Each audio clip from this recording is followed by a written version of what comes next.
사람도 또한 태초에 하나님과 함께 있었느니라. 교리와 성약 93편 1833년 1월 하순부터 4월까지 조셉 스미스와 15에서 20명가량의 사람이 오하이오 주 커틀랜드에 있는 뉴얼 K 휘트니 상점에서 선지자 학교에 참석했다. 그들은 함께 모여 노래하고 기도했으며 세속적인 주제에서 성스러운 주제에 이르기까지 다양한 주제를 공부하고 영적인 은사를 행사했다. 이런 회합 중 지혜의 말씀이 계시된 날인 2월 27일에 가진 한 모임에서 데이비드 W. 패트는 성신으로 마음이 감동되어 알려지지 않은 언어로 찬송을 불렀다. 그 자리에 있던 어떤 사람, 아마도 시드니 리그돈이 다른 사람들을 위해 패튼이 부른 찬송을 통역했을 것이다. 그 찬송은 조셉 스미스의 창세기 개정판에 있는 에녹의 시연에 관한 내용이었다. 에녹의 시연은 학교에 참석했던 대부분의 사람이 잘 알고 있는 내용이었을 가능성이 크다. 약 2년 전에 기록되고 1832년 8월에 이브닝 언드 모닝 스타 초창기 교회 신문에 게재된 이 시연은 인류 역사의 전반적인 개요를 전해 주었는데 패튼의 찬송을 통역한 내용에 따르면 에녹은 지나간 일들과 그때 있었고 현재 있으며 다가올 일들을 보았다. 시연은 또한 교회 회원에게 전세 개념을 이해하는 데 도움이 되는 초창기 경험 중 하나였다. 주님은 고대의 선지자에게 이렇게 말씀하셨다. 내가 세상을 만들었고 사람이 육으로 있기 전에 그들을 지었느니라. 모세서 6장 51절 교실에서 통역된 찬송 내용은 계시 내용과 거의 비슷했다. 그는 시조 아담이 지어졌을 때를 보았고 작은 티끌을 저울로 달아보기 전부터 그가 영원의 세계에 있는 것을 보았다. 조셉 스미스의 성경 개정본에는 에녹의 시연을 포함해 전세 그리고 신과 인류의 관계에 대해 심오한 개념들이 들어 있었다. 그러나 이런 개념들은 단서만 주어졌을 뿐 상세한 설명은 없었다.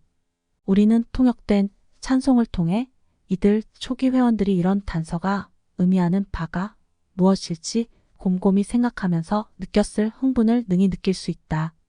그러나 이런 단서들이 학교에서 조셉 스미스와 그 일행의 마음속에 심어 놓았을 여러 가지 질문들은 그저 짐작만 할 수 있을 뿐이다. 따뜻한 계절을 맞아 잠시 방학을 하고 나서 몇 주가 지난 후인 5월 6일에 조셉 스미스는 전세에 대해 더 자세히 알려주는 계시를 받았다. 현재 교리와 성약 93편에 있는 이 계시는 전세 생활, 우리가 지닌 미래의 잠재력, 그리고 하나님과 우리의 관계에 대한 깜짝 놀랄 만한 새로운 관점을 공개했는데 그 관점은 전통적인 기독교 사상과 전혀 다른 것이었다.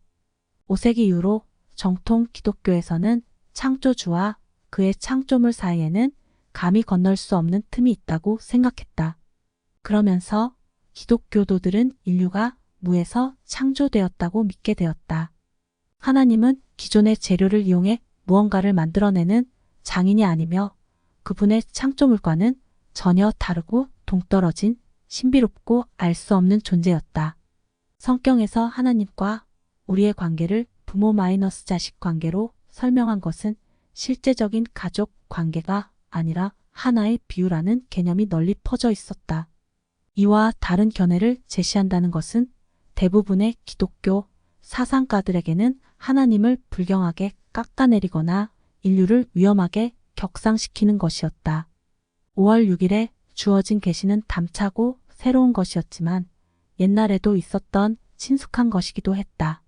조셉 스미스가 받은 많은 계시는 성경 상의 인물들은 분명히 알고 있었지만 잃어버린 바 되었던 진리를 회복시켜 주었는데 이번에는 침례 요한과 관련된 내용이었다. 이 계시는 그리스도께서 태초의 아버지와 함께 있었으며 사람도 또한 태초의 아버지와 함께 있었다고 분명히 밝혔다. 이 계시는 창조가 무에서 이루어졌다는 믿음, 즉 예지 곧 진리의 빛은 창조되거나 지음을 받지 아니하였나니 참으로 그리 될 수도 없다는 오래된 믿음에 대한 도전이었다. 계시는 하나님과 인간 본질에 대한 진리를 추가로 전해 주었다. 또한 계시는 진리가 사물의 현재와 과거와 미래에 대한 지식이라고 정의하면서 몰몬경과 데이비드 패튼의 찬송 내용을 되풀이했다. 과거와 현재, 미래에 대한 이런 통찰은 너희로 하여금 어떻게 예배할 것인지 깨달아 알게 하며 너희가 무엇을 예배하는가를 알게 하기 위해 주어졌다. 계시에서는 특히 하나님의 과거 그리고 인간의 영광스러운 잠재적 미래를 다루었다. 조셉이 들었던 것처럼 예수 그리스도는 발전해서 그분의 아버지처럼 되었다. 그분은 처음에는 충만함을 받지 아니하셨으나 계속하여 은혜에 은혜를 받으시더니 드디어는 그분 아버지의 충만함을 받으셨다. 마찬가지로 인류도 하나님이 될 잠재력이 있었다.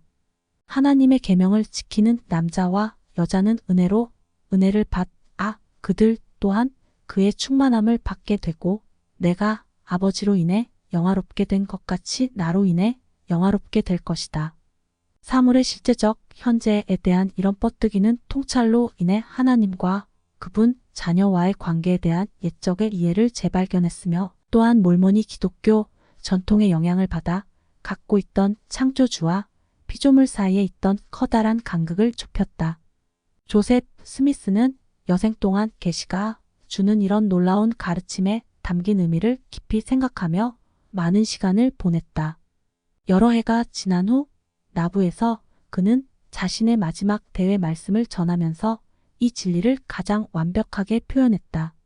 계시의 말씀을 되풀이하면서 조셉은 남자와 여자는 하나님처럼 영원하며 작은 능력에서부터 큰 능력으로 발전해서 그분처럼 될 수 있으며 결국은 영원한 타오름 속에서 거할 것이라고 가르쳤다. 계시로부터 확신을 얻은 그는 이렇게 가르쳤다. 영혼, 사람의 마음은 대체 어디서 왔습니까? 학식 있는 사람들은 하나님께서 태초에 그것을 만드셨다고 말하지만 그렇지 않습니다. 제가 더 잘 압니다.